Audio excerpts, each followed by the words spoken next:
Hello, everyone, and welcome to the show where, after the collision, we sift through the wreckage. The wreckage. I am your host, Jimmy T. That is my co-host, the vet, Jamie Williams, and you're live, or tuning in live, right here on Hamid Media Group's YouTube channel and on the YouTube, well, not the YouTube, I just said that, the Twitch, and at the PWC YouTube network. Vet, what is going on, man? And how things? I mean, AEW, man, this Continental Classic is always getting me, and I'm telling you, but nevertheless, it's becoming utterly obvious with what they're going with. Yeah, you mentioned that this is all about Ospreay and Fletcher, right? Come on. And I mean, come on. And by the way, in case you're hearing what's going on in the background, you are the best in the world. Hence, why you're simply the best, vet. I mean, come on. Yeah. That's why I've got the song in the background for you, man. But yeah, why are they so obvious? Honestly, dude, why? I don't know. I mean, what do you expect me to really actually answer that question? This is the positive thing is if you have to have a positive takeaway from the fact that we have a Continental Classic, it's that instead of having a bunch of random matches that have nothing to do with anything on the show, now we have some random matches that have something to do with something on the show. Yeah, but in the end, it's going to be all for nothing as per usual. I mean, it could, but you don't have to. I mean, they could just set it up to where, because look, obviously winning a wrestling match, and I've been saying this for how many years now, Jimmy? You've been working with me for how many years? What, 3-4 years almost? Like, yeah, it's about that. Time flies, man. Yeah, even if we haven't been partners on a show together, we've been doing stuff together for a good long time. And one of the things that I've been saying since day one of you and everybody else at HMG meeting me is a wrestling match doesn't solve anything unless it's a championship belt. If there's a personal issue, a wrestling match ain't going to solve it. Look at SmackDown, right? You just watched SmackDown and did the Smack Attack with Dr. Jeff Lippman, right? Okay, I'm sure you guys, I'm not going to say I'm sure, I'll hope you guys address the fact that Solo Sikoa just comes on there and says, that don't mean nothing what happened to Survivor Series. I still got this, and I'm the tribal chief. Didn't I say that just because a team wins a wrestling match doesn't mean that anything's going to change? I said that like a week ago, 2 weeks ago, whatever it was, and it doesn't. So with Ospreay and Fletcher, it doesn't matter what happens in the tournament, whether they're in the finals, whether one of them beats the other one, whether they don't make it to the finals because of one of the other ones, whatever happens, it doesn't end up mattering because win, lose, or don't even make it to the finals, their issue's not over. So it doesn't really matter what they do. I understand that personal issues draw money, and that's something that Jerry Jarrett has been putting on locker room, walls for 50 years. But the thing is, yes, the personal issues draw money, but after a while, if the personal issue don't make sense, nobody's going to pay money anymore to see the same shit over and over again. So we have to figure out how to take the sport and make the sport personal rather than try to make everything personal and then fit it into what's going on in the show. Right. And now I just find it amusing, though, because a lot of people haven't seemed to figure that out, other than us, it feels like, about what the bigger picture is with this. But it's true. I mean, does it really matter at this point? But it just remember what we said about Drew and Punk, and then they had that match where they're tagging turnbuckles. Don't even remind me, please. that was just atrocious. Forget that. I hate you so much, motherfucker. I'll kill you. 1, 2, 3. Yeah, like, okay. We needed the count. We needed the count for that match. Like, 1, 2, 3. 2 turnbuckles. That would have been with a thunderclap. The Yeah. thunderclap too. Oh, that would have summed it up. Then people would have thought the Undertaker was coming back though if they did that. So yeah, then he was his manager. It was the new Paul Bearer after that. That would have been funny as hell. Talk about G-rated. But in saying that, it just annoys me because for me, I just feel like they really didn't know what to do. So they thought, you know what, we'll just do this and it writes itself, basically. Even though, have they really been interacting when you think about it? Do you know what I'm saying? Like, there's nothing going on. Essentially, there's nothing going on until we get to the, the blow off, and that's in the finals, because clearly we're going one way. But before we do sift through that wreckage, how about Billy Ray Valentine? I don't understand the tournament period. Thank you for joining us, by the way, man. Billy Ray and the professor here. We're over. We're over, Jimmy. We are over. Absolutely, man. Love you, boys. Hey, if you guys want to jump on, you're more than welcome to jump on if you want to say something. But yeah, man, it is what it is. But before we do sift through the wreckage, let's talk some news though, because there is kind of a news. I'm actually happy about one piece, but before we go there, here's the news.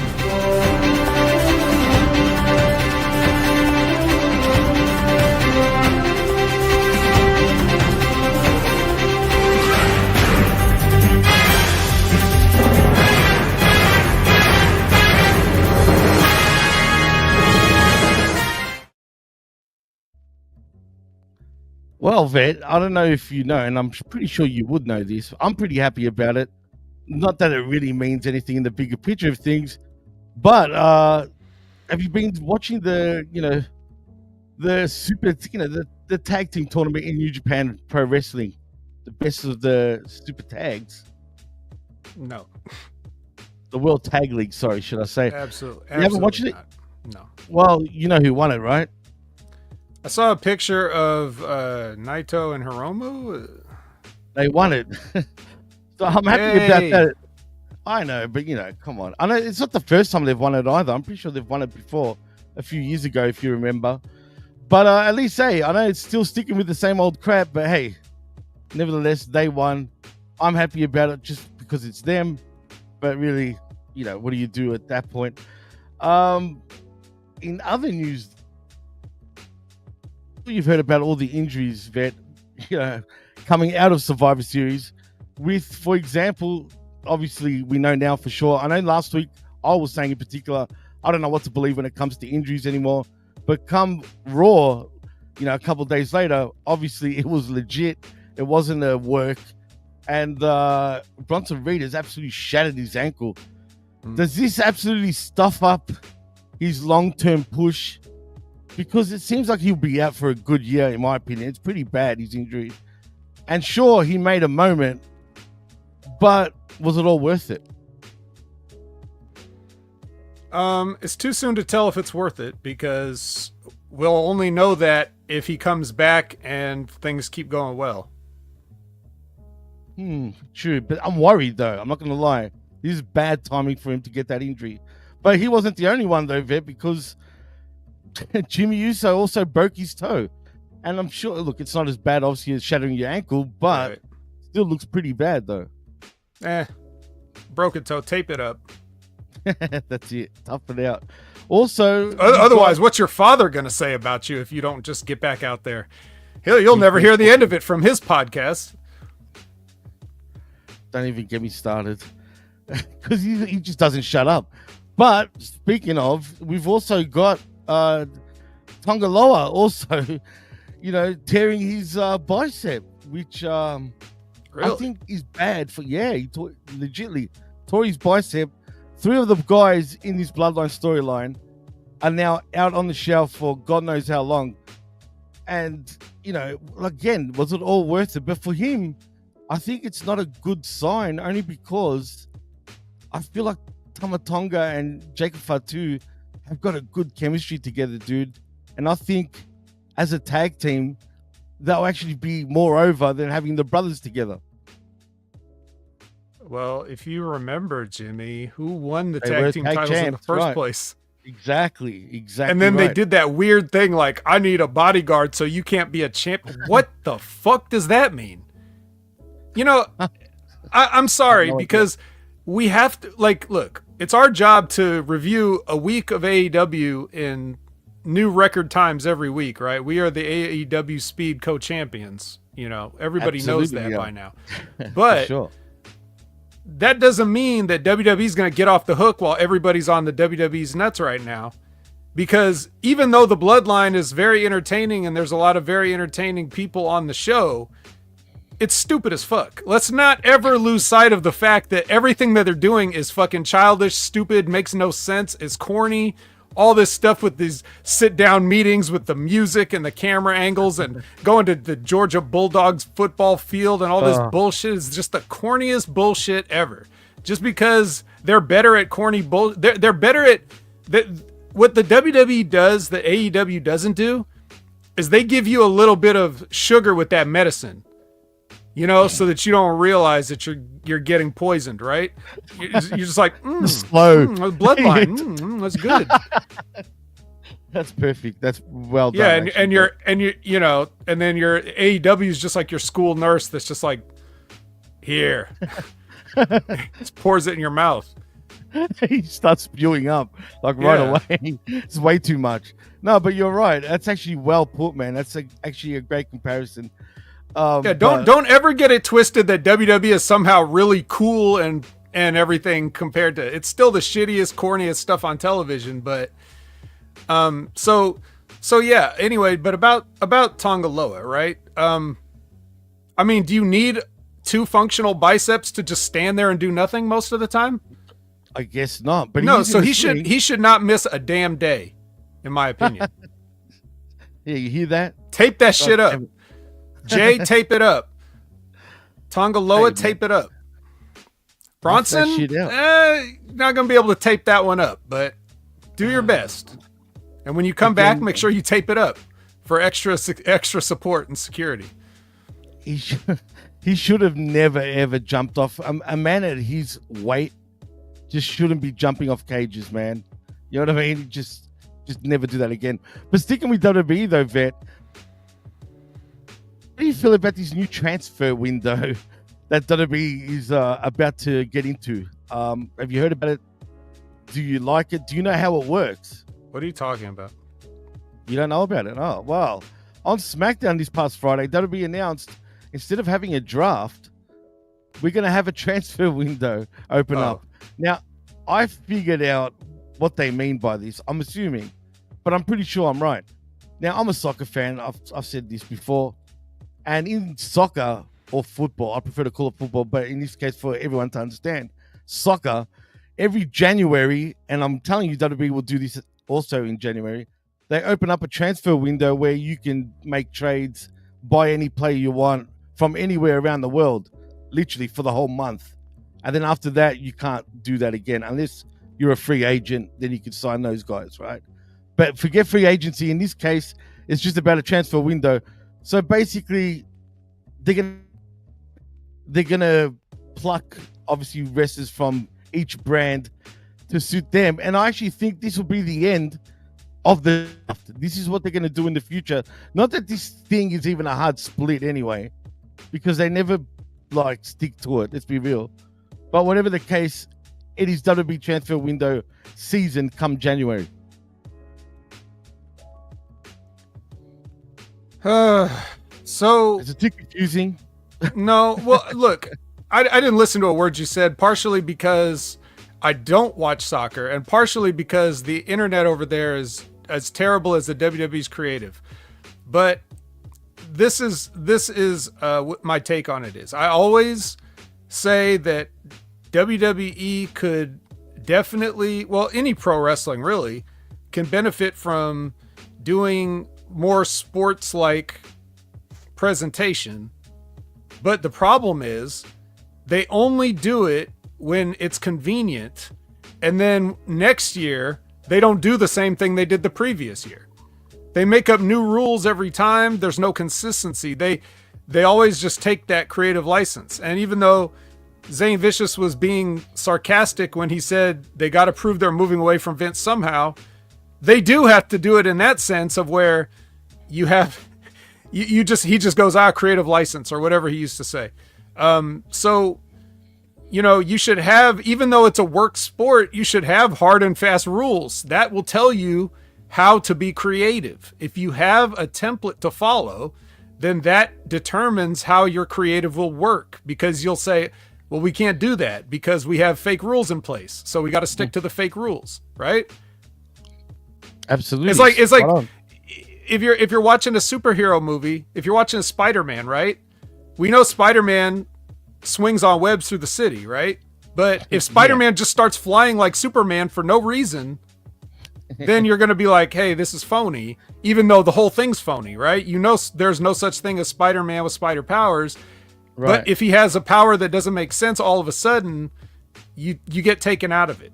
So that's what the WWE has to do, and all professional wrestling should do. They should have their own sets of rules, and they should go with it and stick with it, and then they build their creative around that. So if you're going to do a sports thing like a transfer window, you got to keep the transfer window.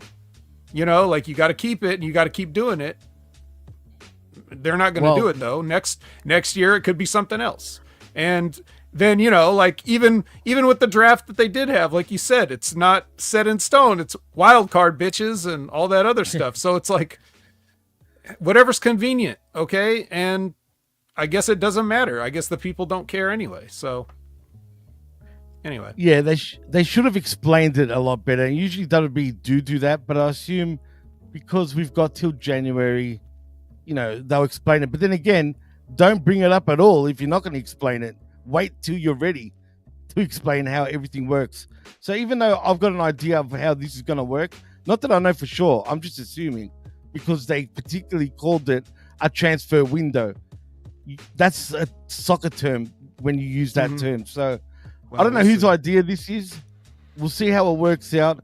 But clearly it's because of Netflix, Raw moving to Netflix. Also, I don't know if you've heard, but SmackDown has been announced to go 3 hours. And obviously Raw is going back to 3 hours. So we need to even out both rosters.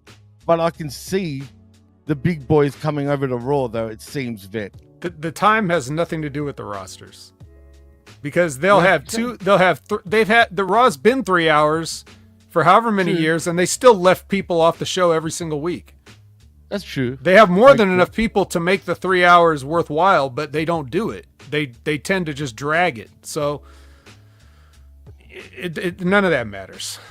What else? What other news do we got?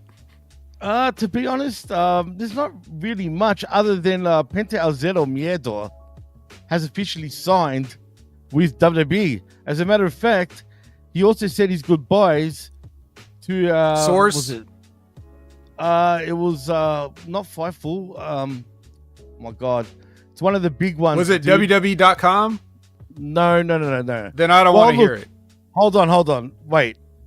First of all, on SmackDown, Nick Aldis did say to Carmelo Hayes that you'll be wrestling next week a new signed wrestler to WWE. So they did say that. They hinted that, first of all.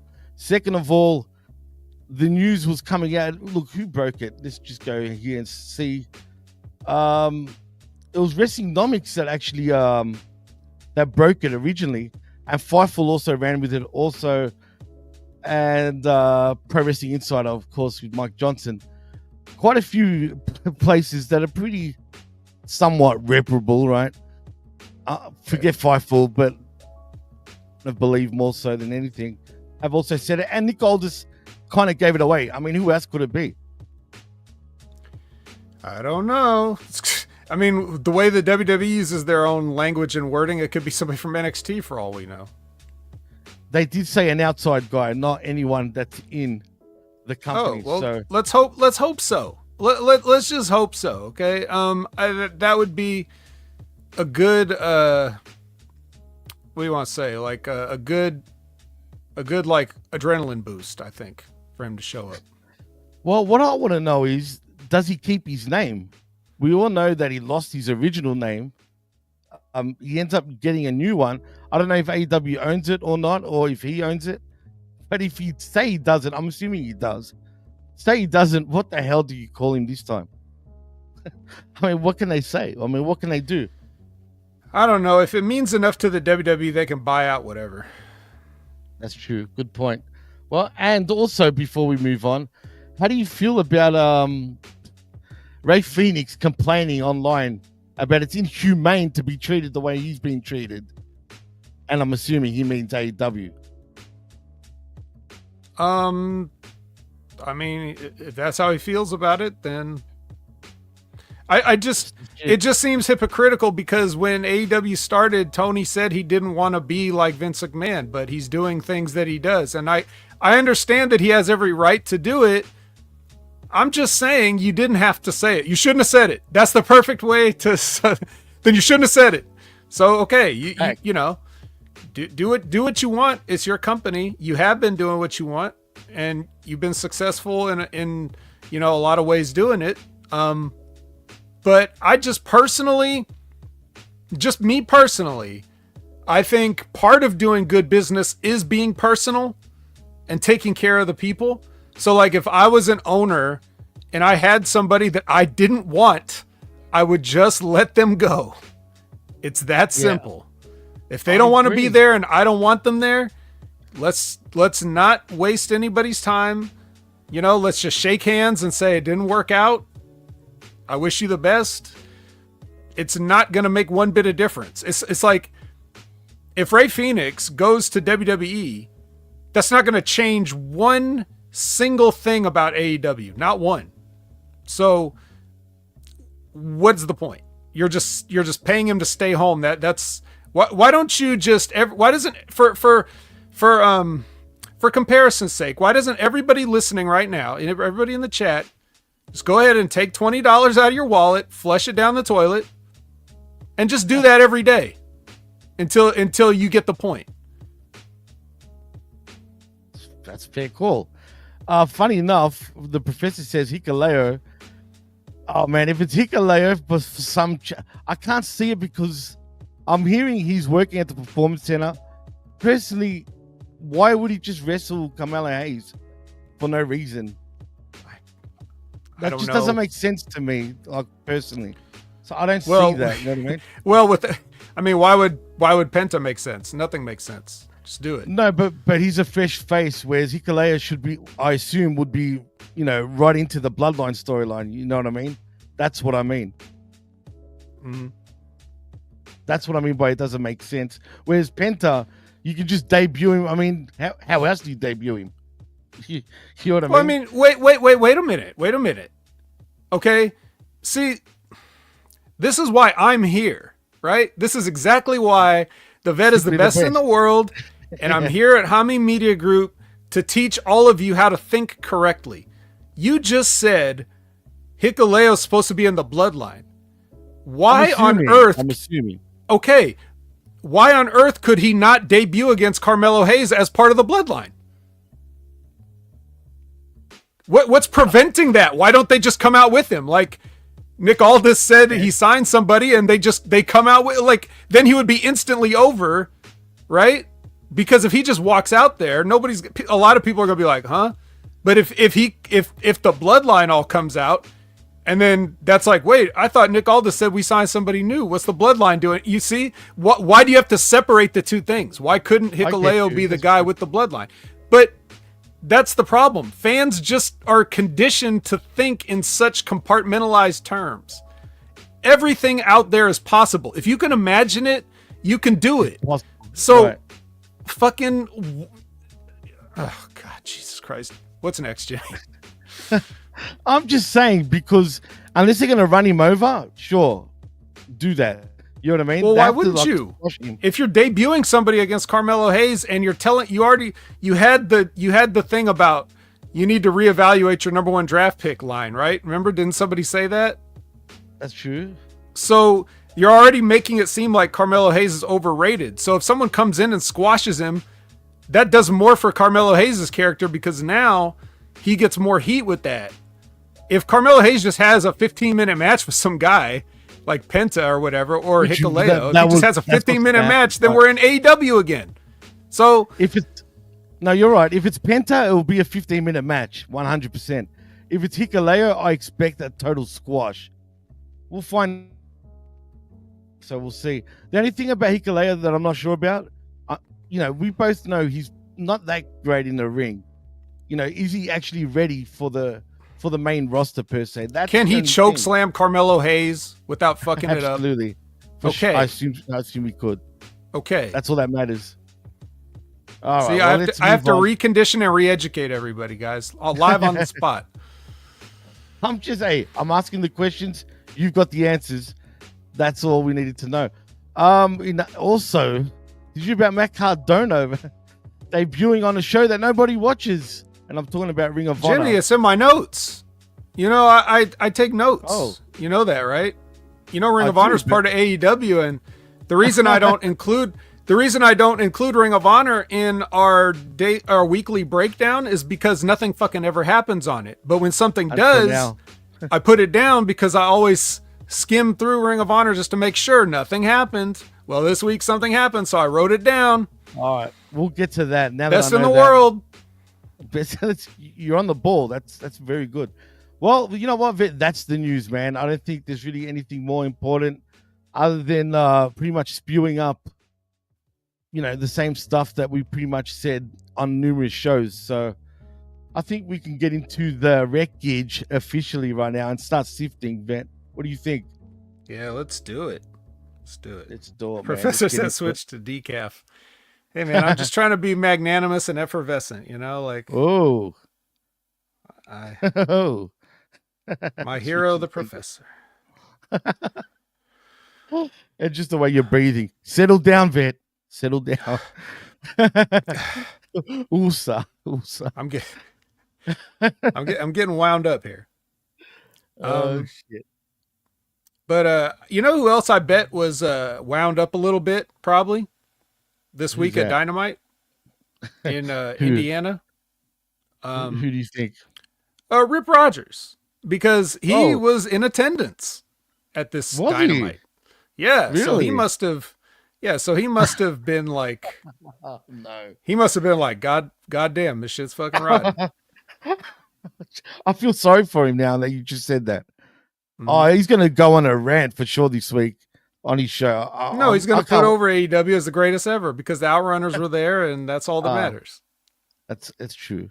I mean, the Outrunners are one of the best and one of the shining lights of AEW, in my opinion. Mm-hmm. I mean, absolutely. But I hope he does call it for what it is too, though, man.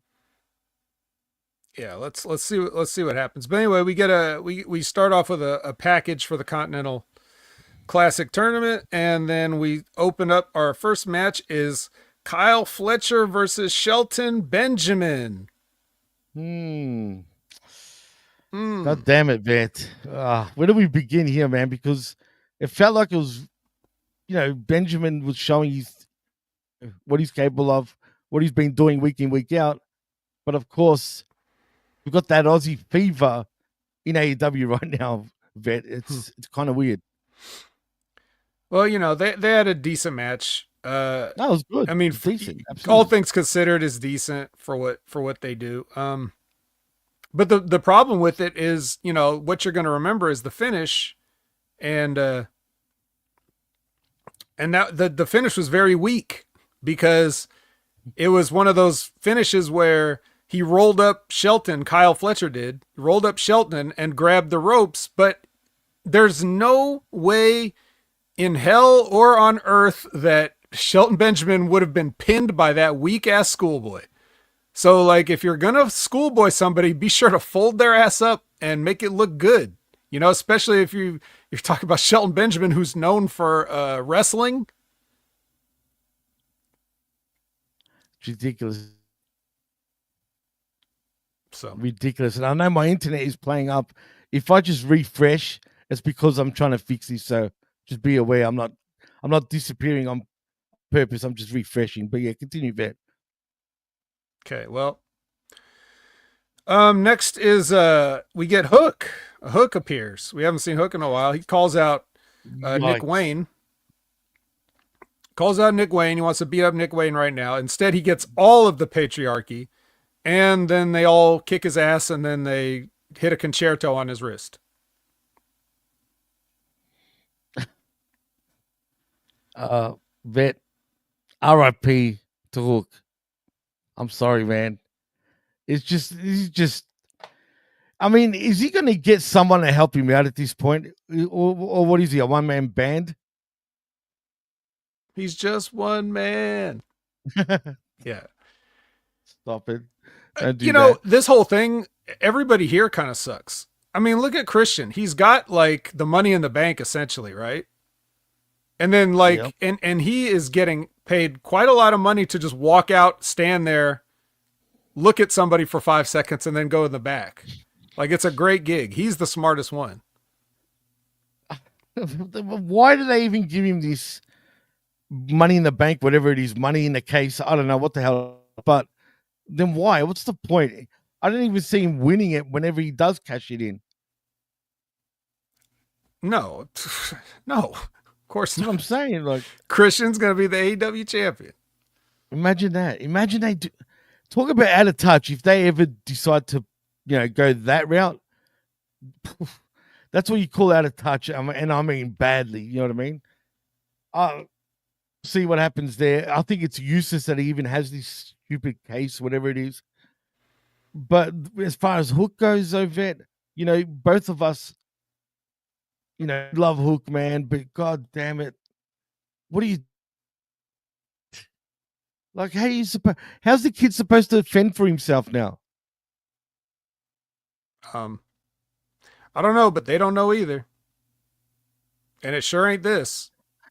I know what they think they're doing. They think they're getting sympathy on Hook so that when he comes and overcomes the odds, he'll seem like more of a hero. But I just don't. So it's going to be Hookberg? Maybe. It's the mystique is gone, though. I think that's the biggest problem. Yep. Badly, dude. And it sucks for him because he started off so well and he didn't talk. They didn't do nothing. They just let him go out there and just kick butt. Now they made him talk.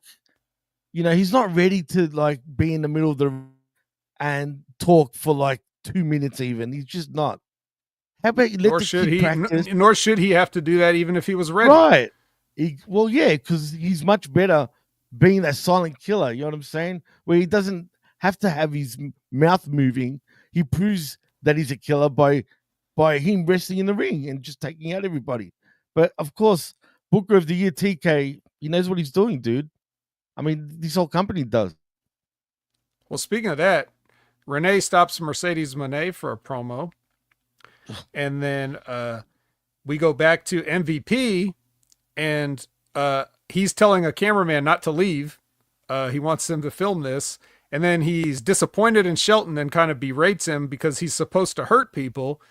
And so he dresses well, he doesn't really dress him down. He just gives him the fatherly, "I'm disappointed in you, Mr. Benjamin," or whatever. And then he, so Shelton's like, "Yeah, we are supposed to hurt people." So he grabs a stagehand that's walking by and beats him up so bad that they disrupt the broadcast. Oh man, are they already going to screw this up? I love these guys, but people, there is a lot of talk. I mean, JR even said on his own podcast that he doesn't like the way they've debuted Shelton Benjamin with Lashley because Lashley has been overshadowing Shelton, which is true to an extent. And here we are with the bullshit again. Are we leading to some sort of stupid split? I doubt it. But why berate him for? Just to turn him into a killer and prove he can beat anybody, even though he just lost again? Sure. Again, what do you want me to say? I can't. I got nothing for you. Professor hit the nail on the head. I should have remembered. Samoa Joe's going to help out Hook. Of course he is. Oh, yeah, it's all Samoa 100%.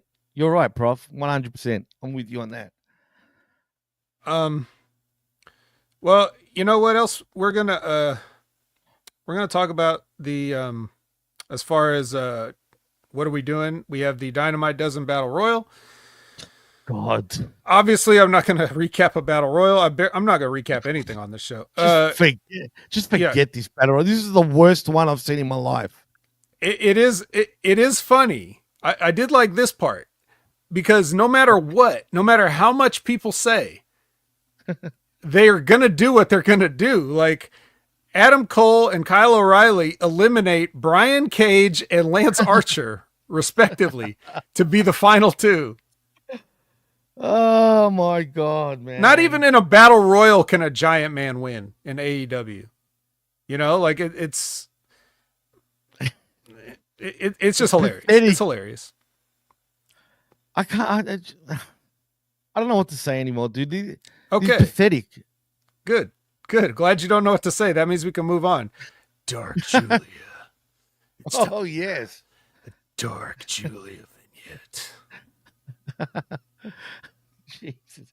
We've still vignetting this now, Vet. She first got a phone call, then she got missed on or whatever happened the week before. Remember when she shot herself in the heart with an arrow? Oh, yes. That like her dark self shot her cheerleading self? Yeah. Like, she was like, on, man. What, Damian Priest? Hold my pom-poms or hold my hat or whatever it is. I mean, come on, man. Do we need to make a big deal out of it? Sure. Renee, let's see. Renee, what is Renee doing here? She's there. She's just there to witness Billy Gunn and Anthony Bowens try to talk sense to the best wrestler alive right before his match. And he says, guys, I'm the best wrestler alive. And then he goes out there against Swerve Strickland, gets slaughtered. I will say, though, Vet, he's actually half decent this time. I mean, at least he got to do one. So there's that. You know, this is, look, where did this even come from, to be honest? It came from nowhere. It was 1 week, he was normal. The week after, he just became this. No. That's where you're wrong. See, I'm not going to let you sit there and say. No, refresh me. Just because I don't remember. Do you now. not remember several months ago when you told me that Max Caster had gone on Chris Van Vliet and has said that he was... Yes. It started there. That's where it started. Right. He's been working this angle since then. You're right, 100%. I remember now. But see, it didn't start on television, though. As bad as... Okay, but I'm just saying, it was on television because he started doing little things like calling himself the best wrestler alive and wearing those shirts and stuff. And then him and his raps were like, you know, so... I mean, we could say a lot of things about AEW, but I'm not going to say this came out of nowhere because it actually didn't. It was just that Max went into his own angle because nobody else was going to give him anything. So I guess he took it upon himself to do some of it. Interesting. If that's the case, then I'm all for it. But yeah, you're right. Cause I'm the one I watched that and I asked him the same question about how he believes he's the best wrestler in the world. You're spot on. It really did start from Chris Van Vliet's podcast. So yeah, no, and if you remember back then, and you guys can go on Channel Attitude, check the tapes, I said that's a work, and you were like, no, I think he means it, and I was like, no, it's a work. Nobody would say that because I didn't see it coming like onto television. Funny enough, from that, you know what I'm saying. But at the time, he was acting normal, like himself, like you know the Max Caster usually we see. And then him saying that, I'm like, this guy really thinks he's the best in the world. Yeah, because he's pretty good. So it's believable. I mean, I don't know, he's not the best wrestler alive, but he's good on the microphone, and he can make it seem like he's at least being half-assed genuine. So I don't actually hate him. I actually was a fan of his. It's just these days I'm just not sure where we're going with this in the long term, other than them breaking up, and then what? I don't know, but we'll see. We'll see. And what else we'll see is an MJF video. The only good part about this was what it is. Well, he called Cole a jaundice-infested villain. I was like, yes. I swear to God. I raised my fist in the air. I'm thinking, finally someone freaking said it, man. Now, I don't know if that's a coincidence or not, Vet, but God damn it. We've been saying it for how long? Yeah, well, you know what they say. There's no coincidences, only convergences. So definitely not. So I'll pop to that, man. About time.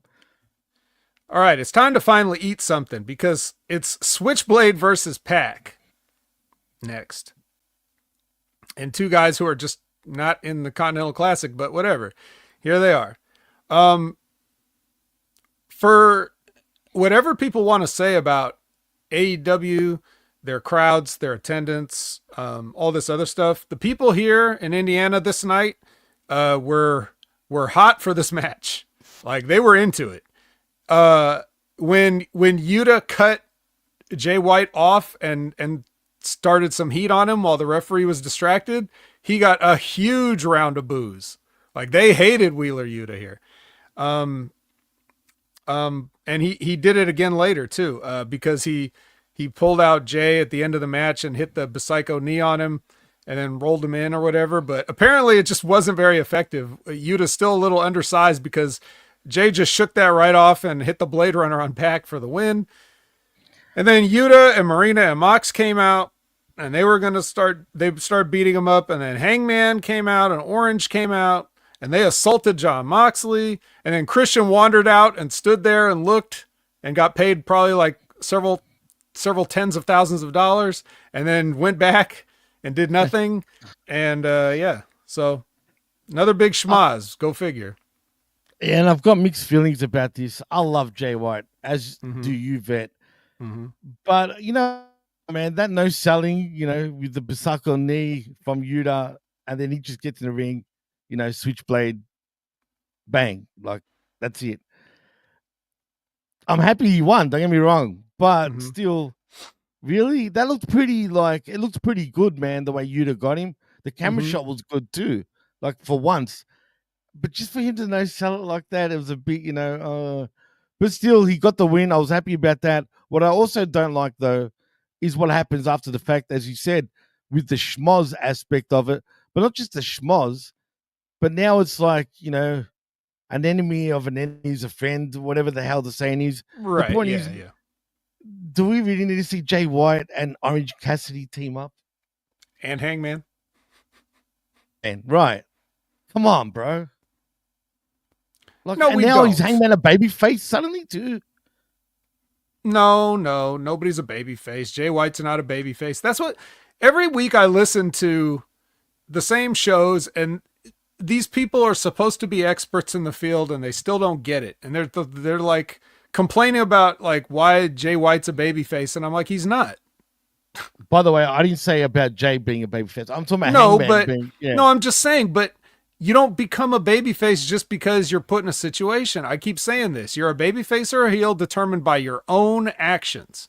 You can't help it if people are cheering for the savage, you know, heels that, you know, it's because the suspension of disbelief is so warped now that people don't even care. All they're interested in is what's entertaining. So if a heel's being entertaining, they'll cheer for it, because they know wrestling's fake anyway. They cheer for furniture now.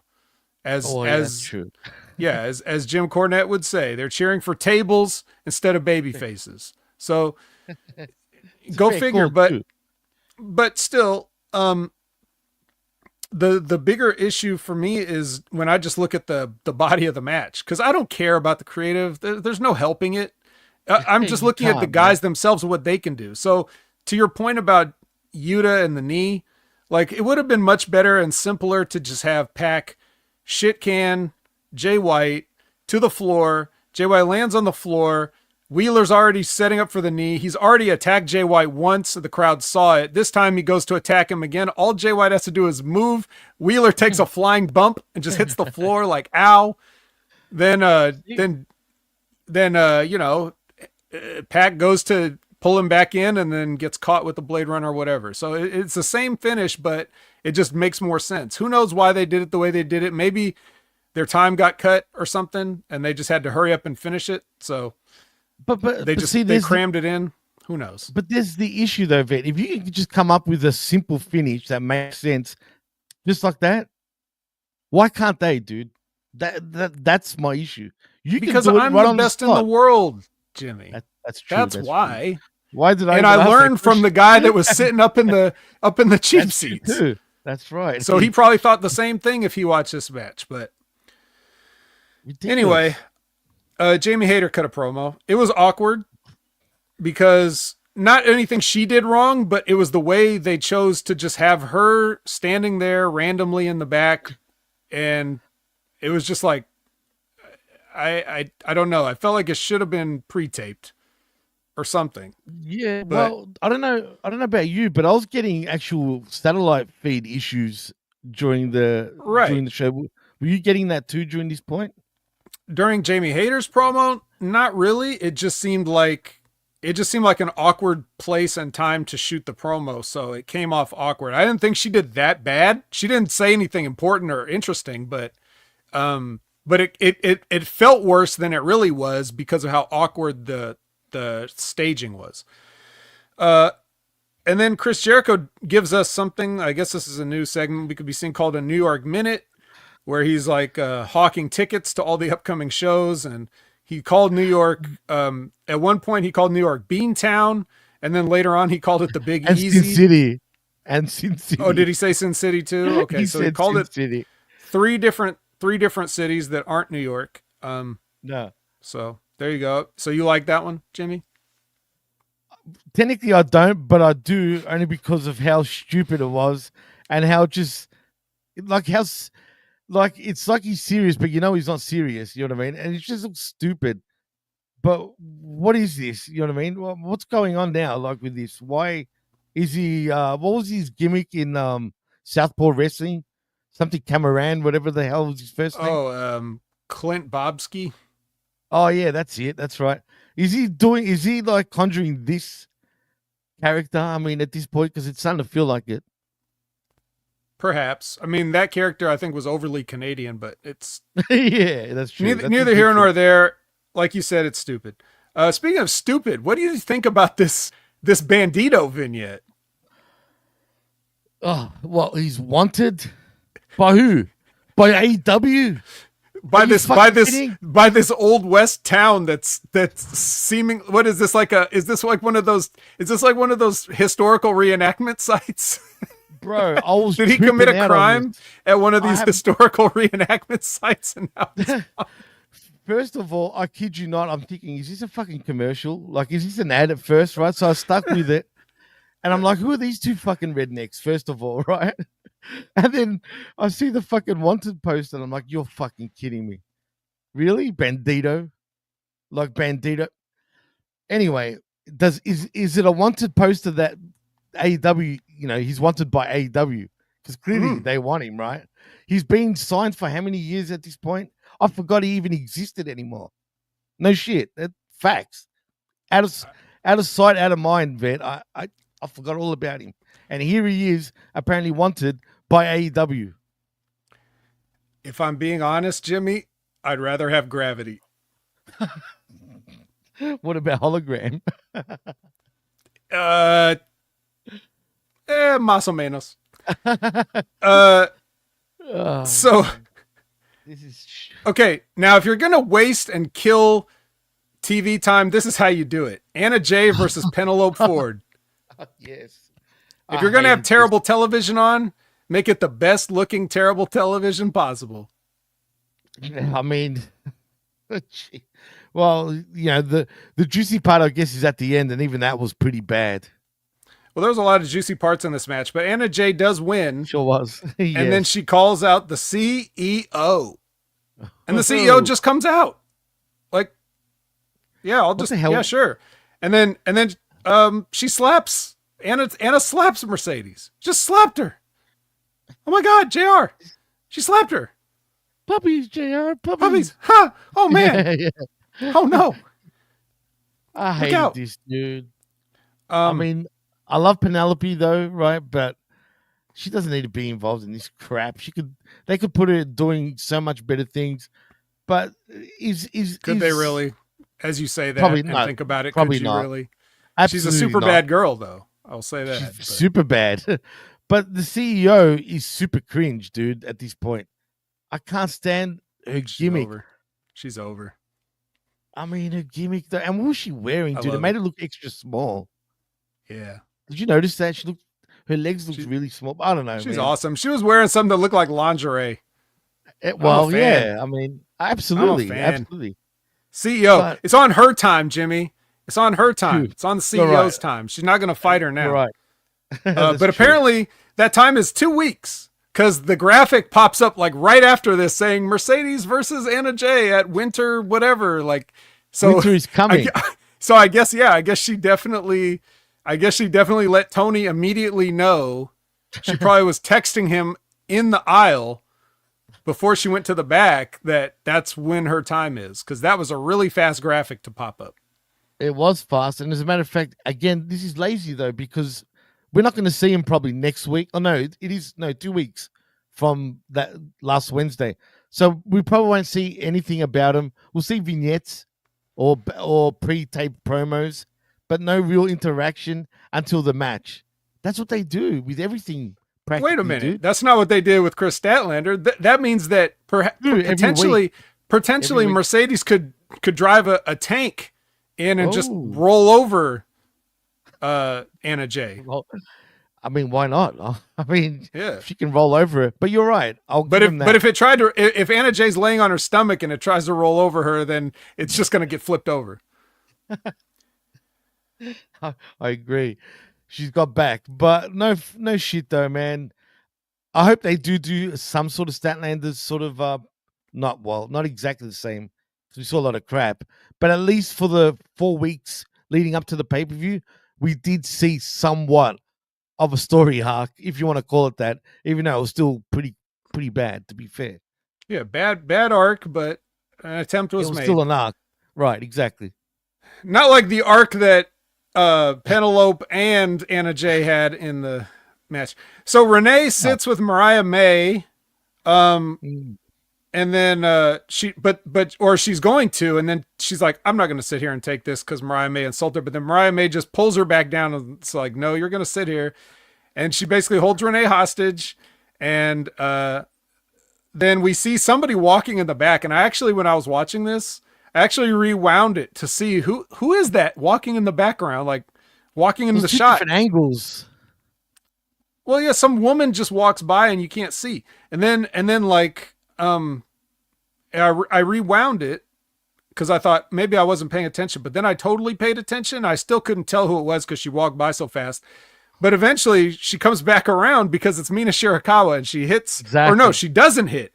She takes the champagne bottle and puts it in Mariah May's hand and says, "Do it to my face." And I'm sure everybody who saw that had a different picture in their mind when she said that. Yes. But she was basically saying, don't attack me with a champagne bottle when I'm not looking. Attack me when I'm right in front of you. And, so there you go. She was shell shocked. She didn't say nothing. Right. So dumb. Whatever. And that was good enough for a main event. But instead we got Brody versus Claudio. Oh boy. Oh, talk about killing yourselves. Yeah, you are basically this is like okay, so like using my a la carte analogy, right? Mm-hmm. Putting this match on in the main event, this would be like when you're bringing me the check. You're basically telling me you'd like me to leave now so that we can open up this table. Is basically what you're saying. You know how if you go to like a buffet restaurant and sometimes you kind of just sit there and you're talking with whoever you're with, and you're about to get another plate, but you've been there for a while and the waiter thinks you're done, so they put you they give you the little, the hint. They give you the iggy, like, yeah, hey, could you guys like get the fuck out of here? Like they stop refilling your water, like that kind of stuff. That's this. This is this match. So I don't give a fuck. But for the finish, Claudio hits a low blow and it like one of those donkey kick ones, which I don't know how. I know that the way they were trying to do it, but the way it actually looked on television, and it probably looked worse in the arena. I don't know how Bryce Remsburg would not have seen him kick him right in the dick. Yeah, there's no way he didn't see it. So he just looked at it and had to pretend that he couldn't see it. And then Claudio hits a neutralizer on Big Brody and 1, 2, 3. And that's the end of the show. No post-match angle. No Death Riders come in and beat up Brody King. No, the kind of the one time you would think, well, I mean, if you're gonna do it, might as well do it. And they don't do it. It's just the end of Continental Classic. Can't have any interference even after the match. Don't come down. And to their credit, and not that I like it, I'm just saying to the Death Riders' credit per se, at least they're starting to pick on upper mid carders now and not the lower guys anymore. So I'll give him that much, but still, it sucks. Yeah. All right. So that was Dynamite. Rampage, though, surprisingly, was possibly the best one of the year. Possibly. First, we'll have that quick stopover at Ring of Honor because, as you mentioned earlier, Chris Jericho's in the ring doing a promo as the Ring of Honor champion, and he needs an opponent for Final Battle in Hammerstein Ballroom in New York. And who better to represent New York than Long Island IZ himself, Matt Cardona? Long Island iced sea. Iced sea. He's not a coffee though, it's safe to say. No. But you know, no, he's not an iced coffee. Although he could just switch his gimmick to that. Why not? That'd be pretty funny, right? I mean, he's so tan. He's like almost as dark as a cup of coffee. So, Adam Cole, take notes. I'm still popping over the Jordan's comment though, man. That was too good. It was great. I love it. Anyway, so they do that. Nothing really, just some generic ex WWE wrestler promos. Then we go to Rampage. Before you move on, just quickly, is he signed or is this just a one-off like he's been doing? I don't think Cardona signed anything in years. Okay. Yeah, he probably hasn't signed anything since his last WWE contract. I think you're right. No, really. I don't think he has. You're right. For sure. Okay, Rampage, baby. We're starting out with wow, what a match we're starting out with. Briscoe versus Okada. What the hell on Rampage though? I am eating good already. This will tide me over for the rest of the week. But we're going to get another Okada match. So if it wasn't good enough here, we got more, but let's start with this. So Briscoe's in the ring. They actually start the ring start the show with his entrance. So he kind of gets the half jobber entrance, but at least his music is going on at the time. It is Rampage that they do this on the regular. So to be fair. Yeah. So then Okada comes out and they have a match. Jimmy, more or less perfect TV match. I mean, I could hardly give these guys any notes. It was great, man. I never miss an opportunity to tell you guys that Okada's the actual best in the world right now. Not podcasting, but like just wrestling, at his job. I'm the best at my job. He's the best at his job. Can I ask though, does he look a little down lately?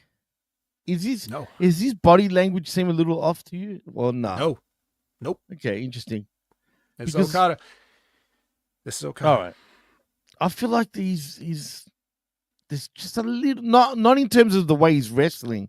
It's just he's got a slight boo-boo face, just slight. No, I think well, I mean, even if he was going to have a boo-boo face, it wouldn't be here because he wins. No, not this match. But no, I don't think so. I think he's such a master. He always knows what to do in any given situation. Whether that's in the match, like between the bells, like that time, and also based on his booking. Like he knows where he is on any given card and what kind of match he should be putting on.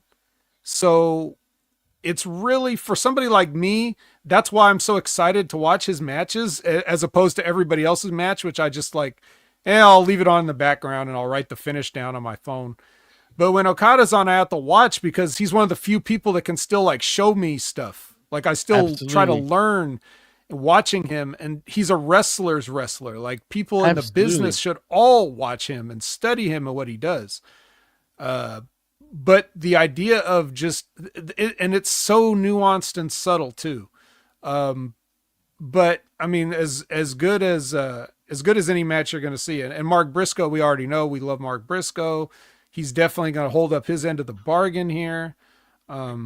Dude, he's been an unsung hero in many ways in 2024. And I'm not just saying that because of, what's happened, with his brother and whatnot, but just in general, man, he's been putting on some great matches, dude.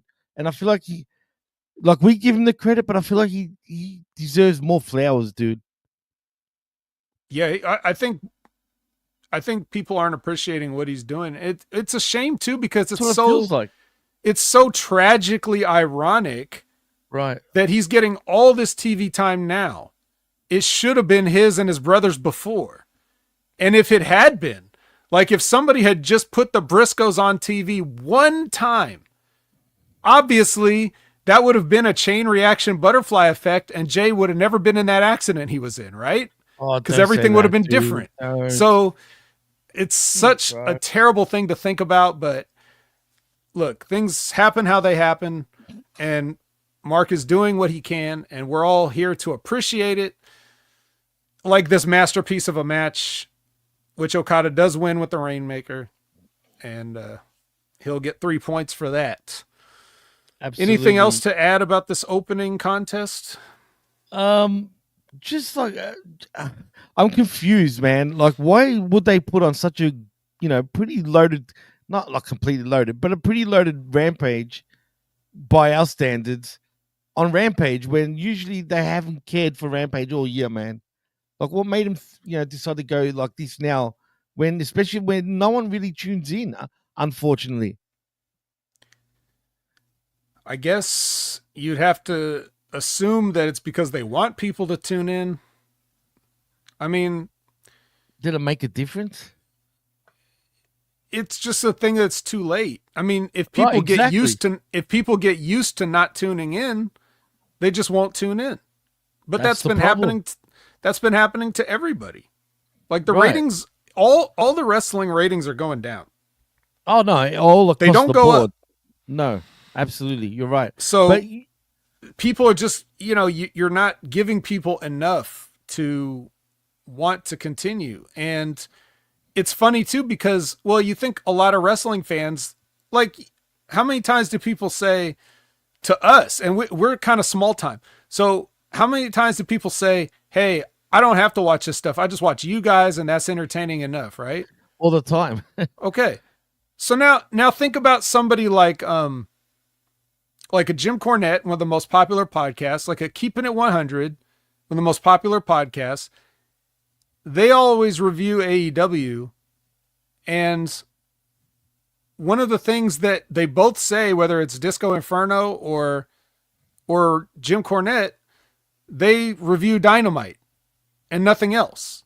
And then they say when an angle from Collision or Rampage shows up on Dynamite, they say they have the same complaint. It's like, well, why should I have to watch Rampage and Collision to understand what's going on? It's like, well, because you're supposed to. That's the whole idea. Like, you can't complain to AEW because you don't watch.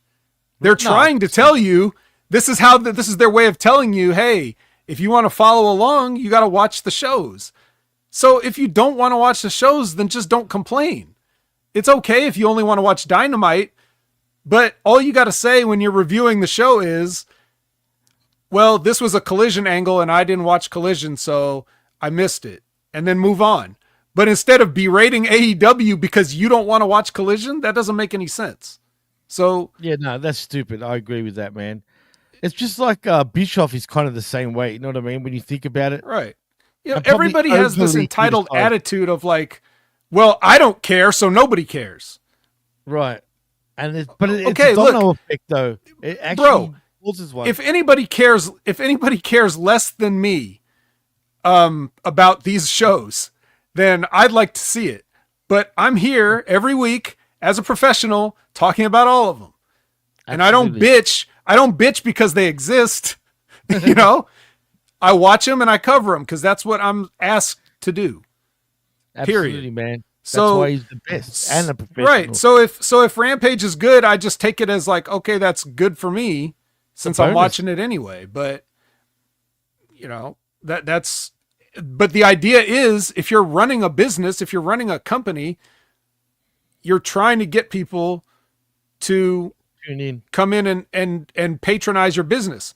If the McDonald's wants to put out the McRib once every year or 2 years or something to get people to come in. I love the McRib, just quietly. Yeah. Now, I don't care about the McRib, but I'm not going to go shit on McDonald's for trying to bring out the McRib just because I don't Absolutely care. not. Right, You know? Exactly. That's spot on. So whatever. Anyway, Jericho leaves commentary to go in the ring for a promo, and then Matt Cardona comes out again, and then they have a little final battle hype back and forth, and then before you know it, big business bad apple bounty hunter Brian Bakeith comes out and attacks Cardona, and then they both beat him up. So there you go. Like, what the? Well, what can I say to this, man? Already you're just taking the piss at this point on Cardona, especially when it's big, small guy, whatever, bounty hunter. They're wasting him so bad, dude. They could have done so. Remember when we said they could have made him a legit bounty hunter where he lassos guys and. Well, he should be going after Bandito, right? Absolutely. If they don't do, and it's going to end up like a comedy skit, though. I could just see it. But if they don't do something, I mean, so does everything else, including the serious stuff. Like the Death Rider stuff comes off as a comedy skit sometimes. Well, think about it. When you call yourselves Death Riders, I mean, how stupid. Look, come on, man. How childish. Who came up with that shit? That's his New Japan. That's who. Remember? Yeah, that's his nickname in New Japan, right. The Death Rider, John Moxley. Yeah. That works there, though, because it's so Japanese. I guess he's still the same guy coming out just terrible. I mean, you can call him whatever you want. Anyway, let's not worry about that too much. Let's worry about Mortos. Oh, yes. The Beast. Mortos. Absolutely. Frank the Lawyer. Why not? Oh. Yeah. God damn it. I'm going to knock things. All right. Mortos versus Garcia is a Blue League match. And, you know what's going to happen here. You may not know how it's going to happen, which is he wins with a one of those like jackknife. He jackknifes the legs and pins him. Like he rolls over him and pins him. I don't care, but what they're screwing Mortos, damn it. Now they've gone from getting him over, they got him over somehow, unintentionally, because really he got himself over. And now they're just absolutely taking him way down a few pegs. And where's his boys at, dude? I don't know, because they actually get called out for not being there on Collision, but let's wait a second, because we'll get Mortos back on track. Don't you worry. This is just a minor setback, losing in the tournament that has the stakes of a championship belt in it. Because we're going to go right now. We need to go to 4 unintroduced ladies to have a tag match. Now, I recognize 2 of the ladies. That's lucky for everybody here. I at least recognize half of them. They are Vendetta, which is, of course, Deonna Purrazzo and Taya Valkyrie.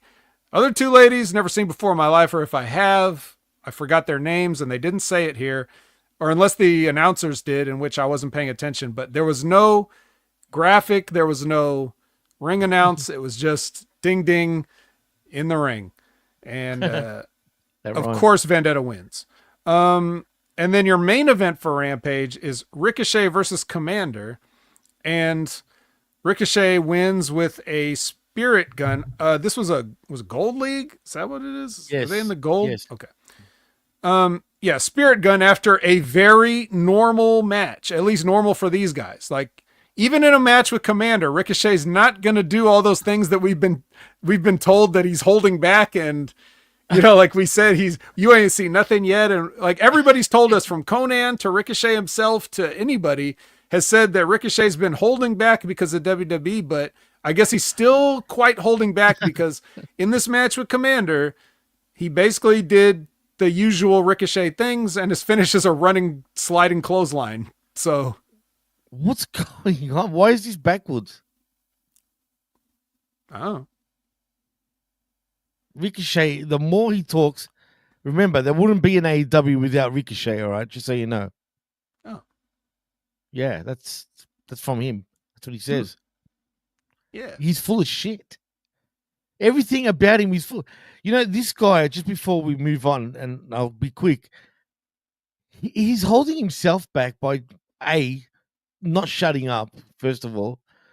B, he's lying to everybody, because the more he says, I was restricted in WWE, and I couldn't do what I wanted to do, the more stupid it looks when I feel like the more we see him in AEW, I actually feel the opposite. I feel like he was doing more in WWE than what he's doing here in AEW. Am I tripping? I could have sworn that's what's going on over here. I have no idea what his future holds in terms of how they look at him. But at this point, just put a mask on him and call him Jaguar if he doesn't own the Puma friggin' name. I'll be all for it. Imagine that. King Jaguar. King Jaguar. Or call him King. Just King from Tekken. He can come out with Jaguar. Isn't King a Jaguar, actually? He's something. I'm pretty sure he is.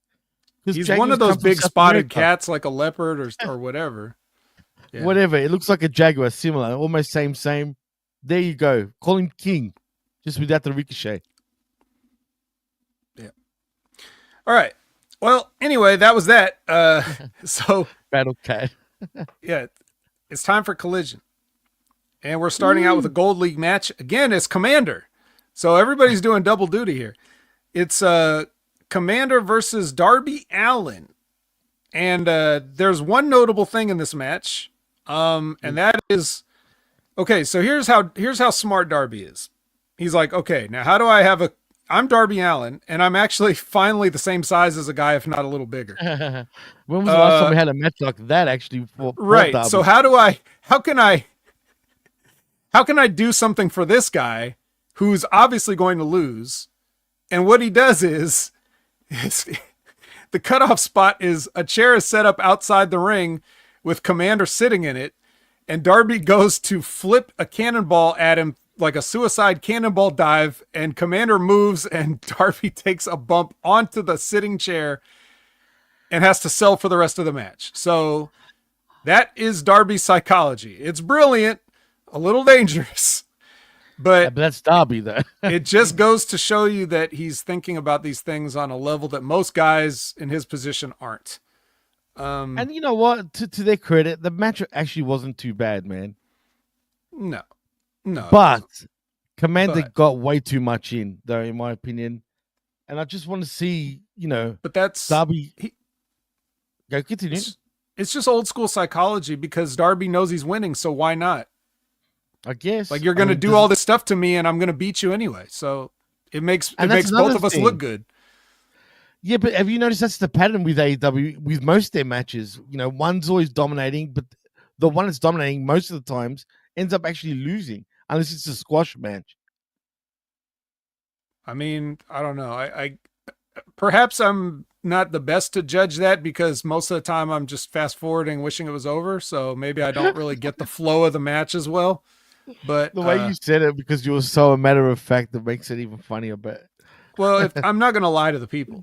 If there's one, you could call me many things, but not a liar or disingenuous.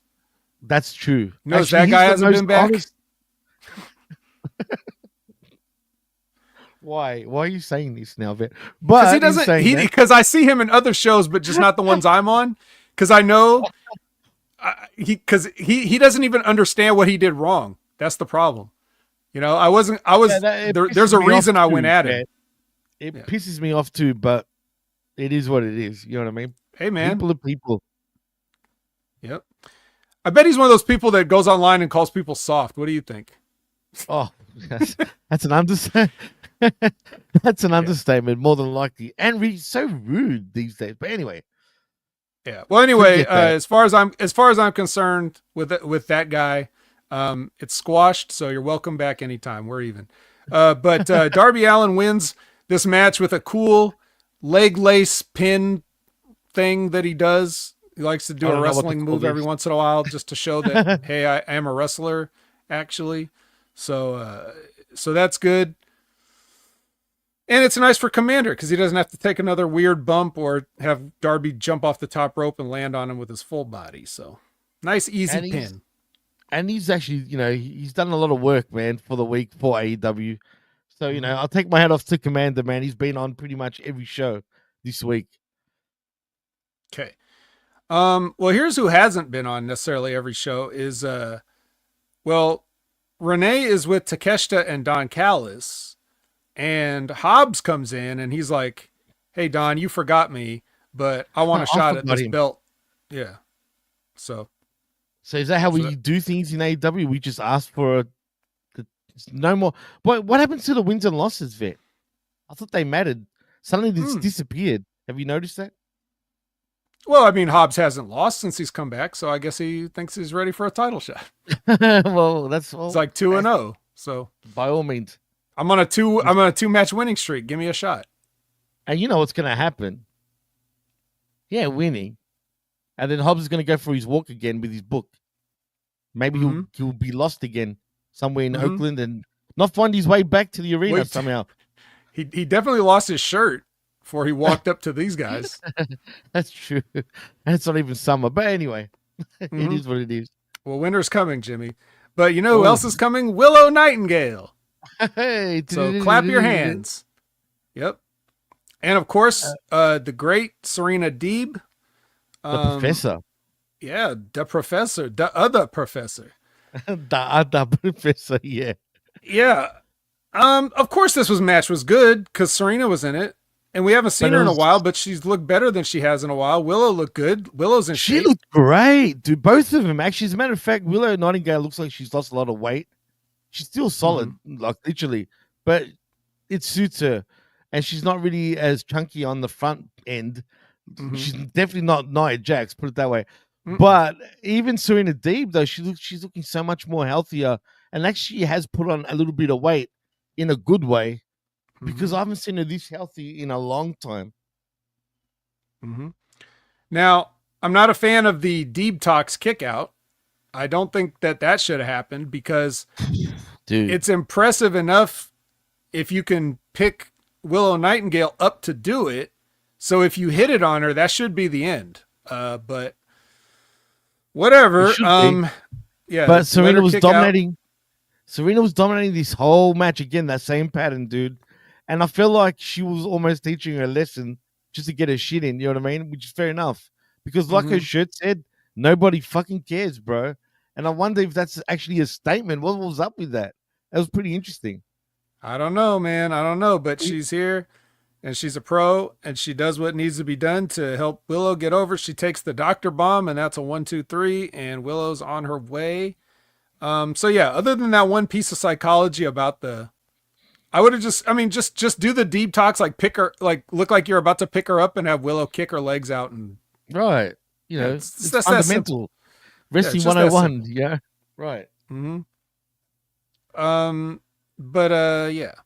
So, I'm going to assume that's not a Deeb call. I would hope not. Unless Deeb is just extra nice and extra giving, which she is.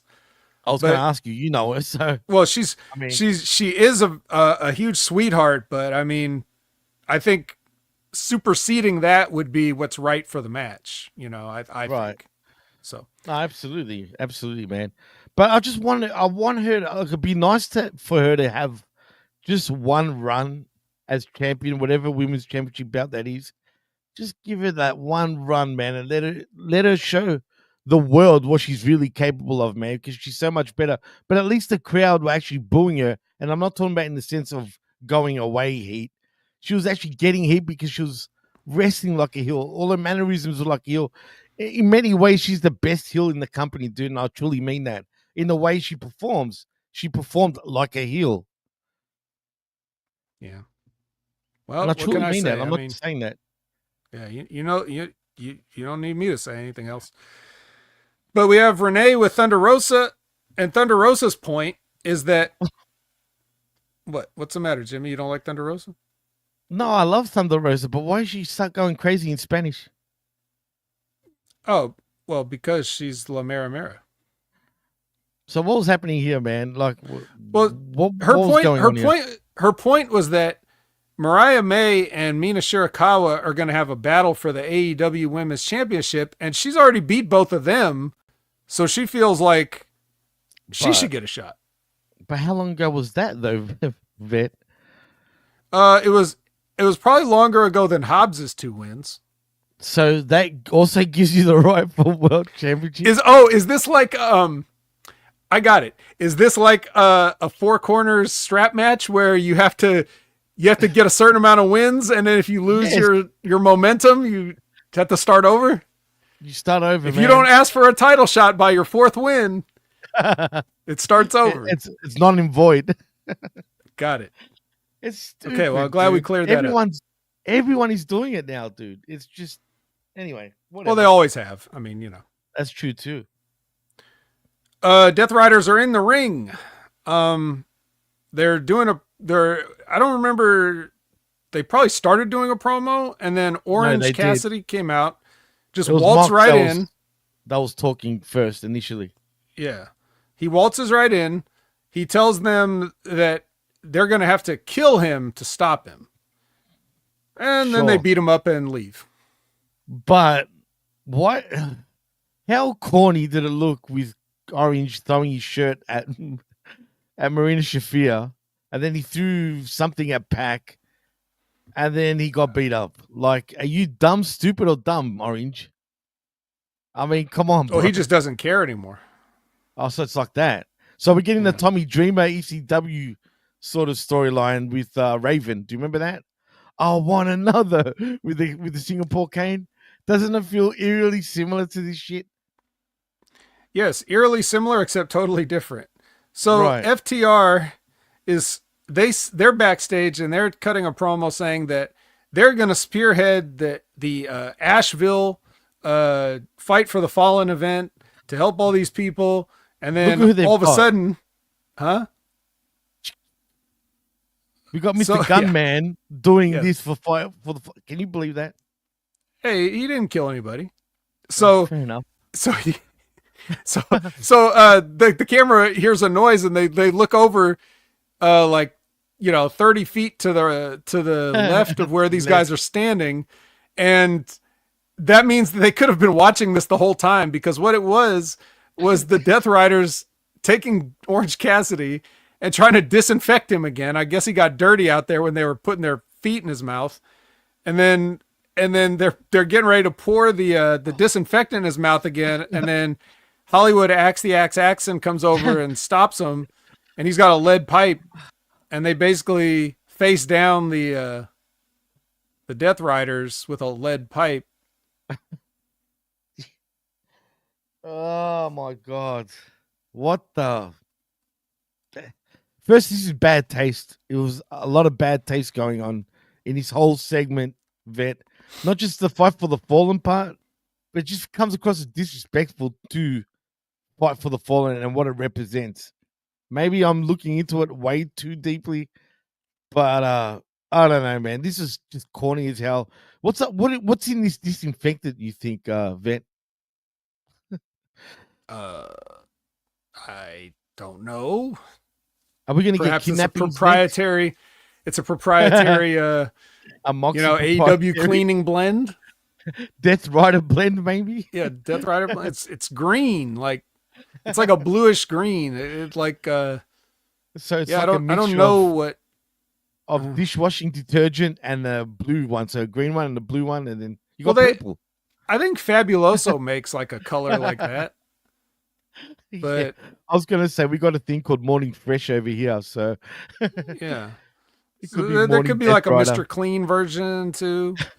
Yeah, I don't know, but ammonia. But yeah, whatever. Yeah, let's move off of this because it was embarrassing. Let's go to the next Okada match. It is Kyle Fletcher versus Okada in the Blue League, and I mean. Okay, it's going to be a little bit good because Okada's in it, but you also got Kyle Fletcher in it. And what have I always said about Kyle Fletcher? He just doesn't give a fuck about you. And if you need any proof, look at the fact that in this match, for no particular reason, he does a half and half suplex on the floor to Okada. And that's bad enough that you just do that, right? Because it's an unnecessary bump. And Okada's being very nice by taking it for him instead of just saying that doesn't work for me, brother. Right, and he should say that. Right. But this whole thing was just so that like a couple seconds later, Okada could slide in the ring to break the 10 count. So he didn't even get to sell the half and half on the floor. Because Kyle took too long to do it. If Kyle would have slid out there and did it immediately, and then Okada would have had the whole 9 count to work to try to get up, then that's one thing. But to hit him with it on 6 or 7 and just have him get right up and slide in, it's like, okay, no point in that, I guess. I don't know what to tell you. This was silly again. Unnecessary, stupid timing. It made everybody look stupid. And Okada had to pretty much no-sell it. You know what I mean? Because he had no other choice.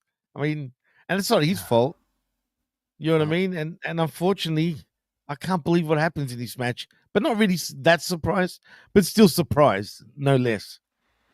Yeah, I can believe it. But anyway, yeah, Kyle Fletcher kicks him in the balls.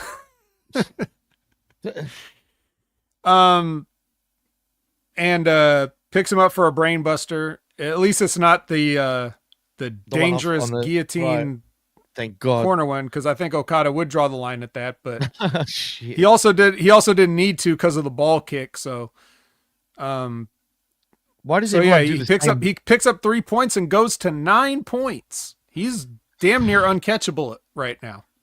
He's cruising like literally, dude. And again, I hate to state the obvious, but we all know now where we're going with this crap. But did Okada, I mean, honestly, Fletcher could have lost this match. Like, he could have. You know what I mean? And still win the damn thing, right? Just say. But no, we want him undefeated, maybe. So he can be Super Fletcher, or is it Super Orton? I don't know anymore, because he seems to be even copying Randy Orton's mannerisms and moves. Why? Because the internet freaking said it and started comparing the two? What a joke, man. I don't know. I mean, Randy Orton wouldn't have given him a half and half on the floor, but whatever. But you remember when I said that we're going to fix the Beast? Yes. Okay, well, all you got to do is feed Mortos a nice, tasty Aaron Solo, and then he gets his win back and everything's good again. For now. But still, man. Yeah, even I couldn't keep a straight face with that one. I was trying to sell it, but a strong win. What's our catchphrase, Jimmy? A strong win for the Beast Mortos. For the Beast Mortos. You can't get any stronger than Swallow, man. So did I say Swallow? Solo. So, here's the funny part. Why does anybody that's competing in the Continental Classic need an extra match? Isn't that fucked up? I didn't even know Solo was in it. He's not. That's what I'm saying. Mortos is, though. What? So why is this happening? Like, what's... I guess he lost before? Is this what's going on? I guess because of the round robin format, everybody's going to have an odd match. Did he win a pick a straw contest and we just don't know it? Is that what happened? I guess so. Well, fucking someone explain, please. Nobody knows. knows. Tony, I'm looking at you. Why? In fairness, someone could have explained, and I just wasn't listening because I often tune out the commentary. No. No one explained. They pretended that again, someone got neuralized. Actually, the whole company got neuralized at this point. Not to be confused with neutralized, which is Claudio's finishing move, but he's not here. He's not here on this particular night. So Renee holds a microphone in between an argument between Top Action, right? On one side, you have Leo Rush and Action Andretti, and on the other side, you have the brothers Martin, and they're not getting along. And Layla Gray's like, guys, please don't fight. But apparently, they are going to, and we're going to get a match between Top Flight and Leo and Action. Wait, so you're saying we're Rush Action? Oh, Rush Action. I like it. Or is it the indie like tag team? I'm talking about, the race. We need a spark plug. Action Andretti. We need that. Bob Holly? We need Bob Holly, but except it's Andretti. Not Mario Andretti. Not the other Andrettis, but Action Andretti. Well, we've only we've only ever heard him called Action Andretti. His name could be True. Mario Action Andretti. Imagine that. What is his No first relation. name? No relation to the indie Andretti's, but I drive planes, not cars. that's true. This is my flight attendant, Layla Gray. Hey, Charlie, she's a good flight attendant. But do you remember how all these crap started? And now we're gonna get to the crescendo between action this and action that and flight this and flight that. We're on the collision course for a collision, big time. Literally, they're gonna actually get into a wreckage. I have another question. I mean, wasn't he semi-aligned with the Hurt Syndicate? Yeah, kind of. Because of history. So do you think he's trying to bring Action over, or is Action too light-skinned to be in the Hurt Syndicate? I'm sorry, this is not Owen Hart, Nation of Domination 2024 now, please. Let's not have Action and Andretti. Imagine if they did that. That's it. That's it. I'm done. I'm telling you, if they do that, they've killed everything. Well, speaking of let's not have, our next match is Mina versus Emi Sakura. Oh, let's not have, please. What? This is no Willow and Deeb, let me tell you. Holy fuck. Yeah, man. Emi Sakura, look, she's I guess a legend in Japan. She's trained all these female wrestlers, including Mina. Actually, funny enough, she actually trained her. That's actually true. But this match sucked, dude. Which is sad because these two can go when they want to, man. Oh, well, why don't they want to? Anyway, I have no idea. Yeah. But... Anyway, Mina Shirakawa hits a top rope sling blade, and it's not even the only one that she hits. She hits two of them total, but she gets a win with one of them. And Rosa approves because she's watching. Then we have Renee with Briscoe and Garcia. They each have a little something to say. Obviously, Mark Briscoe's way better. And then they kind of shake hands. They dap it up. And then they're going to have a nice... into each other? No, not going to do that. Let's not see that by Mark Briscoe, please. Nope. But we are going to see a match by Mark Briscoe versus Daniel Garcia right now. Blue League match.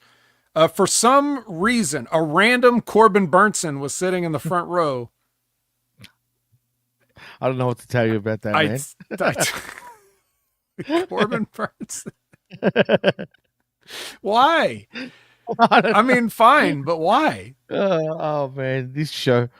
I mean, I don't know, man. I really don't know. I don't know anymore, Vet. I just don't know, bro. Sometimes I doubt myself. I mean, I don't know what's going on. What was the last hot thing that Corbin Burnson was in? You'd have to really think back, man. I mean, you remember when they made a Major League 3 and he was the only person from the first two that came back? Look, man, it's not WWE, all right? They don't attract, modern day, stars, shall we say. I mean, where the hell were they, first of all, for this show? I mean, it looked like they were in some shed. Yeah, I don't know. It maybe it wasn't Indiana still. Was it? No, I don't know. It seemed like it was like an ECW arena, but just not the ECW arena. Right. Yeah, I think it was a different place. I think they taped Dynamite and Rampage at the same building, and then but Collision was actually. I'm pretty sure it was live this time around. Well, anyway, Corbin Burnson, and I wrote for the match like, yeah, it's okay. And Garcia has a habit of dragging everybody down, just being boring, including us. Yeah, we get dragged down. He dragged Okada down. I can't believe they had a draw. Like, what the hell, man? Come on, bro. But the story going into it, which was masterfully told in the pre-match promo, was that Mark Briscoe is at the same spot with 0 points 2 years in a row, and he needs a win. And by God, you would think Daniel Garcia ain't losing to Mark Briscoe, but Mark Briscoe says, "Oh yeah," and then he picks him up for a fucking burning hammer, drops him on his stupid neck, and beats him. 3 points from Mark Briscoe. This was the perfect cherry on top to whatever this week was. I'll take it. I'll take it. We go out on a high note. You know what, Vet? You know, you were saying last week that we're the speed champions. You were saying it the week before, but we're well and truly becoming the speed champions, because what other show can cover 3 different shows and the news in under 2 hours? And a Ring of Honor mention. And 4 shows. There you go. And a Ring of Honor mention in under 2 hours. Nobody. 100%. That is why we are goddamn professionals, and I am the best in the world. 100%, man. I totally agree with you. So that means, I mean, we're done. We're done already. Yes. But it's all right, because we're not done for the week, though, Vet. No. We've got a lot coming up, actually, just the 2 of us, Jimmy, and hopefully your internet will agree with you a little bit more than it did today. I'm not going to lie. I'm kind of down because of that, because the whole show, this has been the worst for me, I think, in a long time with the net, where it's just not fixing up. I don't know what's going on tonight. I was the best in the world to make up for it. So, yeah, man, that really screwed my mood up. I'm not going to lie. Honestly, that's why I'm a bit, a little off, if you think I am a little off, because of the stupid internet. But hopefully everything works out come this Tuesday, because you're going to make your debut. I mean, have you been on a Raw before? Yes, I had to fill in for you once when you were late. No, because of my internet. It was my internet that was fucking up, if you remember. Like, that's why. But this time I'm filling in for Ray, because Ray has got some stuff going on, some family stuff going on that he's got to take care of. So I will be filling in for him on I Like It Raw on Tuesday morning, and as well as Jimmy will be filling in for Ray for the Next Level on Wednesday morning. So we're going to have a double duty week, but we're happy to do it. Anything for Ray. He's always here for us. So whatever he needs, we can talk about a little wrestling. No problem. Best in the world. When you're the best in the world, you're called upon to do things sometimes, and you have to show up and prove it. And you know how I feel. I feel bad that you have to do this, but you are the best in the world, and I'm actually looking forward to seeing your take on Raw, because it's been a while since you and I have actually spoken about Raw. Hey, maybe I'll get to maybe the best in the world. We'll get to talk about the best in the world. Hey, maybe. What do you know? Maybe. I wish you were on last week though, because that was a pretty decent Raw. I mean, hopefully they continue that. It really was, man. And Jargo was there, so. I'm gonna shout out Jago again. That was a last second thing. I texted him, no shit, half an hour before the show started, because I saw his status on Facebook, and he was talking about Raw. So I'm thinking, you know what? I'll send him a text, see if he's available. And what do you know? Bang, he was. So you know what? I might put out the Jago light and see if he's available, because every time it's on, he's there with us, it's always an even better show. And man, it's always a pleasure having Jago on. But I love seeing the dynamic between you two. I want to see more of that. I've always said this for years. Hopefully one day, if Jago's time slot works out, we can get more of Jago, man. But till then, we'll see. We'll see what happens. But do we give grades anymore, Vet? Do we even give this a grade for the whole week of AEW? Is it even possible? No, it's kind of hard. But I mean, it felt better just because there was more items to eat this week for me. On paper, definitely. Yeah, but that's what it always is. Because like I said it earlier in the show, I don't care about the creative. There's nothing that can save it.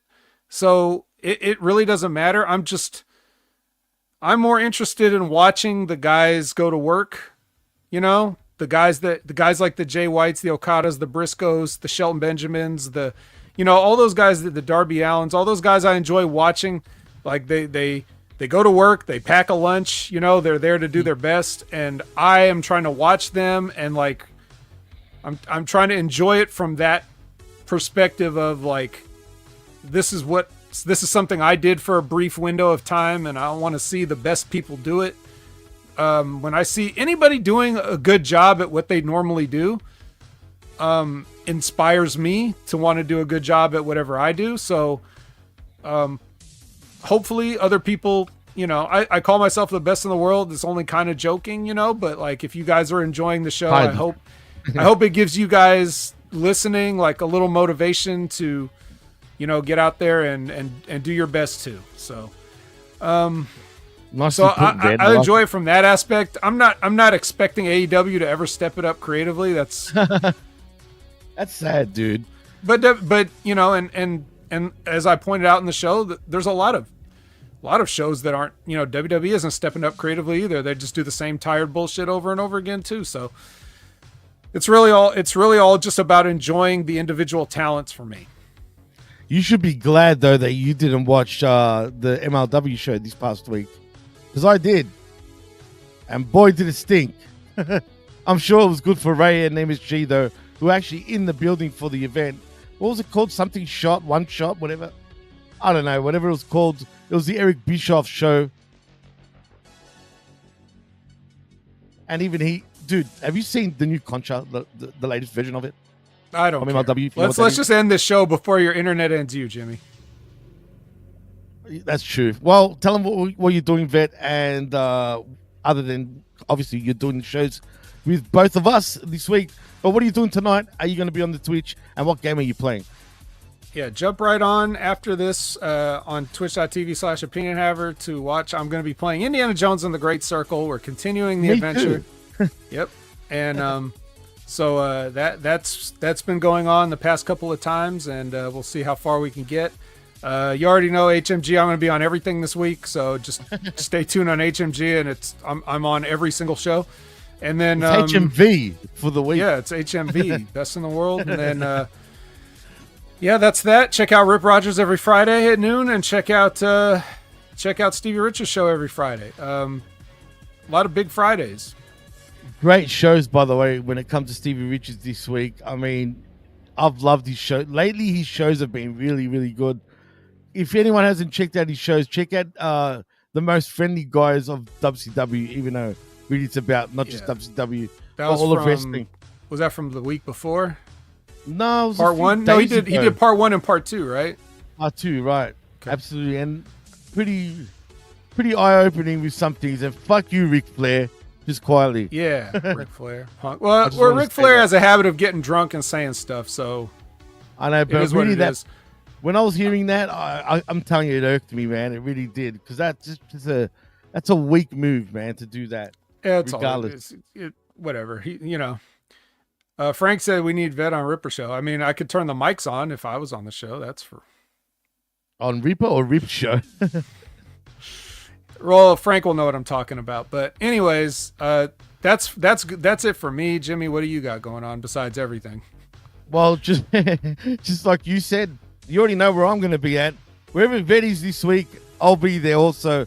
So look out for all that this coming Tuesday, and obviously on the day after for the Next Level podcast. I have no plans to be on the Smack Attack, but the world is a crazy place, so you never know. I won't do that to you. Don't worry. I'm not going to do that to you. We'll keep that with Mr. Lippman. Usually is my other guy for that. Will John be on this week, though? Who knows? But happy birthday to his son, Jacob. I'm just putting it out there because it was his birthday. That's why he wasn't there. But if you want to follow me, you can on the Twitter at DJ Mass Effects, and also at the PWC Network. Like and subscribe right here at the YouTube Humming Media Group channel, because now we're up to 921. So we're slowly but surely inching ever so closer to that 1,000 mark. Please keep liking and subscribing, because we really appreciate it. I know you guys are trying hard, because we are getting higher, but just try a little bit harder for us to hit that 1,000 mark. And also, like and subscribe at channelattitude.com, where for $5, not only do you get the realest, also the best talk in all of pro wrestling. And that's a wrap, Vet. So in saying that, I am Jimmy T. That is the Vet, Jamie Williams. And you've been listening and watching the Wreckage right here on channelattitude.com after the fact, and right here on Humming Media Group YouTube channel. And we're out. Peace.